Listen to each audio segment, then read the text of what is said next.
ನನ್ನ ಇನ್ಸ್ಟಾಗ್ರಾಮ್ ಖಾತೆಯಲ್ಲಿ ನಾನು ಹಾಕಿರೋಂಥ ಒಂದು ವಿಡಿಯೋ ಪ್ರತಿಯೊಬ್ಬರು ಕೂಡ ಅದನ್ನು ನೋಡಿದ್ದಾರೆ, ಅದಕ್ಕೆ ಪ್ರತಿಯೊಬ್ಬರು ಕೂಡ ಪ್ರತಿಕ್ರಿಯೆ ಮಾಡಿದ್ದಾರೆ, ಅದನ್ನು ನಾನು ಕೂಡ ಅಬ್ಸರ್ವ್ ಮಾಡಿದ್ದೀನಿ. ಸೊ ನನ್ನ ಪ್ರೀತಿ ನನ್ನ ಭಾಷೆ, ಹಾಗಂತ ಬೇರೆ ಭಾಷೆ ಬಗ್ಗೆ ನಾನು ಯಾವತ್ತೂ ಕಾಮೆಂಟ್ ಮಾಡೋಕ್ಕೆ ಹೋಗಲ್ಲ. ಪ್ರತಿಯೊಂದು ಭಾಷೆ ನಾನು ಗೌರವ ಕೊಡ್ತೀನಿ, ಪ್ರೀತಿ ಮಾಡ್ತೀನಿ. ಆದರೆ ನನ್ನ ಭಾಷೆ ಅಂತ ಬಂದಾಗ ಫಸ್ಟ್ ಪ್ರಿಯಾರಿಟಿ ನನ್ನ ಭಾಷೆ ಮೇಲೆ. ಎಲ್ಲ ಭಾಷೆನೂ ಇಷ್ಟಪಡ್ತೀನಿ, ಎಲ್ಲ ಭಾಷೆ ಸಿನಿಮಾ ನೋಡ್ತೀನಿ. ನೀವೆಲ್ಲರೂ ನೋಡಿರೋ ಹಾಗೆ ನೀವು ನೋಡ್ತೀರಾ ಸಿನಿಮಾ, ಎಲ್ಲ ಭಾಷೆ ಹಾಡುಗಳನ್ನೂ ಕೇಳ್ತೀರಾ, ಹಾಗೆ ನಾನು ಸಹ ಕೇಳ್ತೀನಿ. ಎಲ್ಲ ಭಾಷೆ ಮೇಲೆ ಗೌರವ ನಂಗೆ ತುಂಬಾ ಇದೆ. ಅದಿಲ್ಲ ಇದು ಫಸ್ಟು ಅದು ಫಸ್ಟು ಅಲ್ಲ.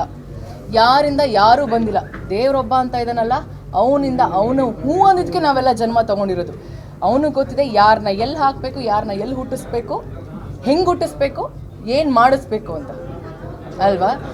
ಇಲ್ಲಿ ನಾವು ಹಿಸ್ಟ್ರಿ ಅಂತ ತೆಗೆಯೋದು ಅದು ಇದು ಡೆಫಿನೆಟ್ಲಿ ಇವಾಗಿರೋ ಸಿಚುವೇಶನ್ಗೆ ಎಲ್ಲ ಹಿಸ್ಟ್ರಿ ತೆಗೆದು ನಾವು ಏನು ಪ್ರೂವ್ ಮಾಡಬೇಕು ಅದನ್ನು ಮಾಡ್ತಿದ್ದೀವಿ.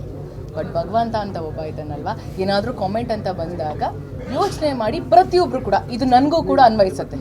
ಇವತ್ತು ನಾನು ಹೇಳಿದ್ದೀನಿ ನನ್ನ ಭಾಷೆ ಬಗ್ಗೆ. ಈ ಒಂದು ವಿಡಿಯೋ ನಾನೇನು ನನ್ನ ಒಂದು ಇನ್ಸ್ಟಾಗ್ರಾಮ್ ಖಾತೆಯಲ್ಲಿ ಹಾಕಿದ್ದೀನಲ್ವ, ಅದು ನನಗೂ ಕೂಡ ಅನ್ವಯಿಸುತ್ತೆ. ಯಾವುದೇ ಕಾರಣಕ್ಕೂ ನನ್ನ ಮಾತೃಭಾಷೆನ ಮರಿಬಾರ್ದು ಅಂತ.